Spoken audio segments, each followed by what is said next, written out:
Los otros embajadores me informan sobre carestías, concusiones, conjuras, o bien me señalan minas de turquesas recién descubiertas, precios ventajosos de las pieles de Marta, propuestas de suministros de sables damasquinos. ¿Y tú? Preguntó el gran Khan Apolo. Vuelves de comarcas tan lejanas y todo lo que sabes decirme son los pensamientos que se le ocurren al que toma el fresco por la noche sentado en el umbral de su casa. ¿De qué te sirve entonces viajar tanto? Es de noche. Estamos sentados en la escalinata de tu palacio. Sopla un poco de viento, respondió Marco Polo. Cualquiera que sea la comarca a que mis palabras evoquen a tu alrededor, la verás en un observatorio situado como el tuyo. Aunque en lugar del palacio real haya una aldea lacustre y la brisa traiga el olor de un estuario fangoso.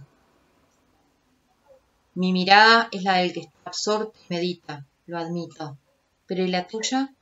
Atraviesa archipiélagos, tundras, cadenas de montañas. Daría lo mismo que no te movieses de aquí. El veneciano sabía que cuando Kublai se las tomaba con él, era para seguir mejor el hilo de sus razonamientos y que sus respuestas y objeciones se situaban en un discurso que ya se desenvolvía por cuenta propia en la cabeza del gran Khan. O sea que entre ellos era indiferente que se enunciaran en voz alta problemas o soluciones, o que cada uno de los dos siguiera rumiándolos en silencio. De hecho, estaban mudos, con los ojos entrecerrados, reclinados sobre cojines, meciéndose en hamacas, fumando largas pipas de ámbar. Marco Polo imaginaba que respondía, o Kublai imaginaba su respuesta, que cuando más se perdía en barrios desconocidos de ciudades lejanas, más entendía las otras ciudades que había atravesado para llegar hasta allí, y recorría las etapas de sus viajes y aprendía a conocer el puerto del cual había zarpado y los sitios familiares de su juventud y los alrededores de su casa y una plazuela de Venecia donde corría un niño. Al llegar a este punto, Kublai Khan lo interrumpía o imaginaba que lo interrumpía con una pregunta como ¿avanzas con la cabeza siempre vuelta hacia atrás? O bien, ¿lo que ves está siempre a tus espaldas? O mejor, ¿tu viaje transcurre solo en el pasado? Todo para que Marco Polo pudiese explicar o imaginar que explicaba, o que Kublai hubiese imaginado que explicaba, o conseguir por último explicarse a sí mismo, que aquello que buscaba era siempre algo que estaba delante de él.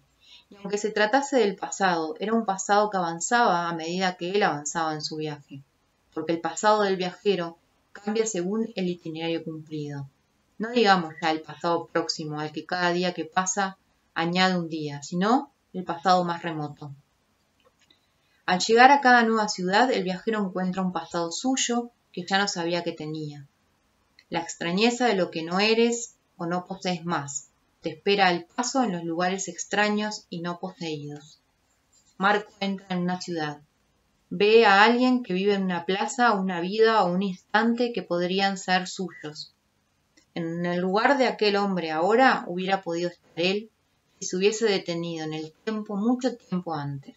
O bien, en mucho tiempo antes, en una encrucijada, en vez de tomar por un camino, hubiese tomado por el opuesto y al cabo de una larga vuelta hubiera ido a encontrarse en el lugar de aquel hombre en aquella plaza. En adelante, de aquel pasado suyo verdadero o hipotético, él queda excluido. No puede detenerse. Debe continuar hasta otra ciudad, donde lo espera otro pasado suyo o algo que quizás había sido un posible futuro y ahora es el presente de algún otro. Los futuros no realizados son solo ramas del pasado, ramas secas. ¿Viajás para revivir tu pasado? Era en ese momento la pregunta del Khan, que podía también formularse así. ¿Viajás para encontrar tu futuro? La respuesta de Marco. El otro lado es un espejo negativo. El viajero reconoce lo poco que es suyo al descubrir lo mucho que no ha tenido y no tendrá. Las ciudades y la memoria 5. En Maurilia se invita al viajero a visitar la ciudad y al mismo tiempo a observar viejas tarjetas postales que la representan como eran antes. La misma plaza idéntica con una gallina en el lugar de la estación de autobuses, el kiosco de música en el lugar del puente, dos señoritas con sombrilla blanca en el lugar de la fábrica de explosivos. Para no decepcionar a los habitantes hace falta que el viajero elogie la ciudad de las postales y la prefiera a la presente, aunque cuidándose de contener dentro de los límites precisos su pesadumbre ante los cambios, reconociendo que la magnificencia y prosperidad de Maurilia, convertida en metrópolis, comparada con la vieja Maurilia provinciana, no compensan cierta gracia perdida que, sin embargo, se puede disfrutar ahora solo en las viejas postales, mientras que antes, con la Maurilia provinciana delante de los ojos, de gracioso no se veía realmente nada, y mucho menos se vería hoy si Maurilia hubiese permanecido igual, y que de todos modos la metrópoli tiene este atractivo más, que a través de lo que ha llegado a ser, se puede evocar con nostalgia lo que fue. Hay que guardarse de decirles que a veces ciudades diferentes se suceden sobre el mismo suelo y bajo el mismo nombre, que nacen y mueren sin haberse conocido, incomunicables entre sí. En ocasiones, hasta los nombres de los habitantes permanecen iguales, y el acento de las voces, e incluso las facciones. Pero los dioses que habitan bajo esos nombres y en esos lugares se han marchado sin decir nada, y en su lugar han anidado dioses extranjeros. Es inútil preguntarse si estos son mejores o peores que los antiguos, dado que no existe entre ellos ninguna relación, así como las viejas postales no representan a Maurilia como era, sino a otra ciudad que por casualidad se llamaba Maurilia como esta. Las ciudades y el deseo. 4. En el centro de Fedora, metrópoli de piedra gris, hay un palacio de metal con una esfera de vidrio en cada aposento. Mirando el interior de cada esfera se ve una ciudad azul que es el modelo de otra Fedora. Son las formas que la ciudad hubiera podido adoptar si por una u otra razón no hubiese llegado a ser como hoy la vemos. Hubo en todas las épocas alguien que, mirando a Fedora tal como era, imaginó el modo de convertirla en la ciudad ideal, pero mientras construía su modelo en miniatura, Fedora ya no era la misma de antes, y lo que hasta ayer había sido su posible futuro, ahora solo era un juguete en una esfera de vidrio. Fedora tiene hoy en el Palacio de las Esferas su museo. Cada uno de sus habitantes lo visita, escoge la ciudad que corresponde a sus deseos, la contempla imaginando que se refleja en el estanque de las medusas que debía recoger las aguas del canal, si no lo hubiesen secado, que recorre subido a lo alto del baldaquín la avenida reservada a los elefantes, ahora proscritos de la ciudad, que desliza a lo largo de la espiral del minarete en caracol, que no volvió a encontrar la base de donde se levantaría. En el mapa de tu imperio, oh Gran Khan, deben encontrar su sitio tanto la gran Fedora de piedra como las pequeñas Fedoras de las esferas de vidrio. No porque todas sean igualmente reales, sino porque todas son solo supuestas. La una encierra todo lo que se acepta como necesario cuando todavía no lo es. Las otras, lo que se imagina como posible y un minuto después deja de serlo. Las ciudades y los signos. 3. El hombre que viaja y no conoce todavía la ciudad que le espera al cabo del camino, se pregunta cómo será el palacio real, el cuartel, el molino, el teatro, el bazar. En cada ciudad del imperio, cada edificio es diferente y está dispuesto en un orden distinto.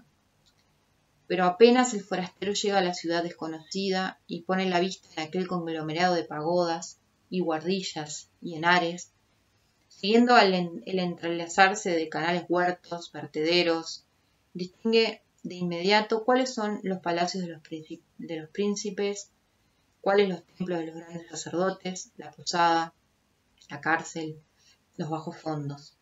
Así, dice alguien, confirma la hipótesis de que cada hombre lleva en su mente una ciudad hecha solo de diferencias, una ciudad sin figuras y sin forma, y las ciudades particulares las rellenan. Zoe no es así. En cada lugar de esta ciudad se podría sucesivamente dormir, fabricar herramientas, cocinar, acumular monedas de oro, desvestirse, reinar, vender, consultar los oráculos. Cualquier tejado piramidal podría cubrir tanto el lazareto de los leprosos como las termas de las odaliscas. El viajero da vueltas y vueltas y solo tiene dudas. Como no consigue distinguir los puntos de la ciudad, se le mezclan incluso los puntos que en su mente son distintos. De esto deduce lo siguiente: si la existencia en todos sus momentos es enteramente ella misma, la ciudad de Zoe es el lugar de la existencia indivisible. Pero entonces, ¿por qué la ciudad? ¿Qué línea separa el dentro del fuera, el estruendo de las ruedas del aullido de los lobos? Las ciudades sutiles 2. Ahora diré de la ciudad de Zenobia, que tiene esto de admirable. Aunque situada en terreno seco, se levanta sobre altísimos pilotes, y las casas son de bambú y de zinc, con muchas galerías y balcones, situadas a distintas alturas sobre zancos que se superponen unos a otros, unidas por escaleras de mano y aceras colgantes, coronadas por miradores cubiertos de tejados cónicos, depósitos de agua, veletas, de los que sobresalen roldanas, sedales y grúas. No se recuerda qué necesidad u orden o deseo impulsó a los fundadores de Zenobia a dar esa forma a su ciudad, y por eso no se sabe si quedaron satisfechos con la ciudad tal como hoy la vemos, crecida quizá por superposiciones sucesivas del primero y ya indescifrable diseño. Pero lo cierto es que si a quien vive en Zenobia se le pide que describa cómo sería para él una vida feliz, la que imagina es siempre una ciudad como Zenobia, con sus pilotes y sus escaleras colgantes.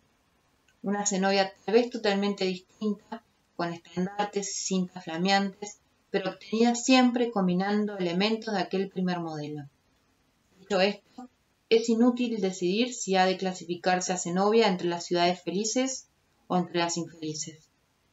No tiene sentido dividir las ciudades en estas dos clases, sino en otras dos, las que a través de los años y las mutaciones siguen dando su forma a los deseos, y aquellas en las que los deseos o logran borrar la ciudad o son borradas por ella. Las ciudades y los intercambios. 1. A 80 millas de proa, al viento maestral, el hombre llega a la ciudad de Eufemia, donde los mercaderes de 7 naciones se reúnen en cada solsticio y cada equinoccio. La barca que fondea con una carga de jengibre y algodón en rama volverá a zarpar con la estiba llena de pistacho y semillas de amapola, y la caravana, que acaba de descargar costales de nuez moscada y uvas pasas, rellena sus albaradas para la vuelta con rollos de muselina dorada.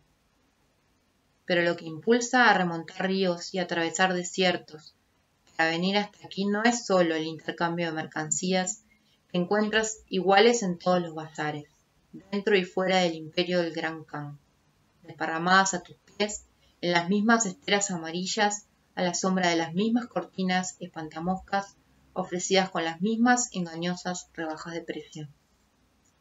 No solo a vender y a comprar se viene Eufemia, sino también porque de noche, junto a las hogueras que rodean el mercado, sentados sobre costales o barriles o tendidos sobre pilas de alfombras, a cada palabra que dice uno como lobo, hermana, tesoro escondido, batalla, sarna, amantes, los otros cuentan cada uno su historia de lobos, hermanas, tesoros, sarna, amantes, batallas. Y tú sabes que en el largo viaje que te espera, cuando para permanecer despierto en el balanceo del camello o del junco se empiezan a evocar de uno en uno los propios recuerdos, tu lobo se habrá convertido en otro lobo, tu hermana en una hermana diferente, tu batalla en otra batalla al regresar de Eufemia, la ciudad donde en cada solsticio y cada equinoccio intercambiamos nuestros recuerdos.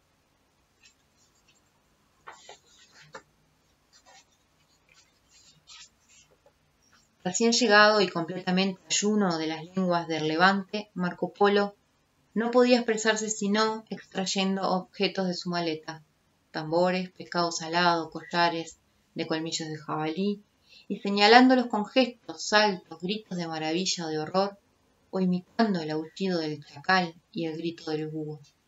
No siempre las conexiones entre un elemento y otro del relato eran evidentes para el emperador. Los objetos podían querer decir cosas diferentes. Un carcaj lleno de flechas indicaba ya la proximidad de una guerra, ya la abundancia de caza, ya una armería. Una clepsidra podía significar el tiempo que pasa o que ha pasado, o bien la arena o un taller donde se fabrican clepsidras. Pero lo que hacía precioso para Kublai cada hecho o noticia referidos por su inarticulado informador era el espacio que quedaba en torno, un vacío no colmado de palabras. Las descripciones de ciudades visitadas por Marco Polo tenían esta virtud, que se podían dar vueltas con el pensamiento entre ellas, perderse, detenerse a tomar el fresco o escapar corriendo. Con el paso del tiempo, en los relatos de Marco, las palabras fueron sustituyendo a los objetos y los gestos.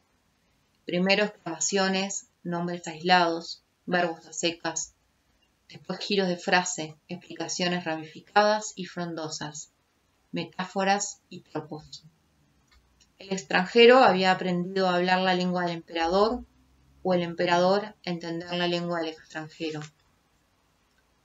Pero se hubiera dicho que la comunicación entre ellos era menos feliz que antes. Es cierto que las palabras servían mejor que los objetos y los gestos para catalogar las cosas más importantes de cada provincia y cada ciudad. Monumentos, mercados, trajes, fauna y flora. Sin embargo, cuando Polo empezaba a contar cómo sería la vida en aquellos lugares, día tras día, noche tras noche, le faltaban las palabras y poco a poco volvía a recurrir a gestos, a muecas, a miradas. Así, para cada ciudad, tras las noticias fundamentales enunciadas con vocablos precisos, seguía con un comentario mudo, alzando las manos de palma, de dorso o de canto, en movimientos rectos u oblicuos, espasmódicos o lentos. Una nueva suerte de diálogo se entabló entre ambos. Las blancas manos del gran Khan, cargadas de anillos, respondían con movimientos recatados a las ágiles y nudosas del mercader. Al crecer el entendimiento entre ambos, las manos empezaron a asumir actitudes estables, que correspondían cada una a un movimiento del ánimo, en su alternancia y repetición.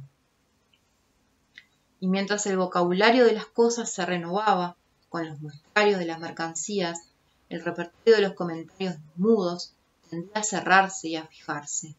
Hasta el placer de recurrir a ellos disminuía en ambos. En sus conversaciones permanecían la mayor parte del tiempo callados e inmóviles.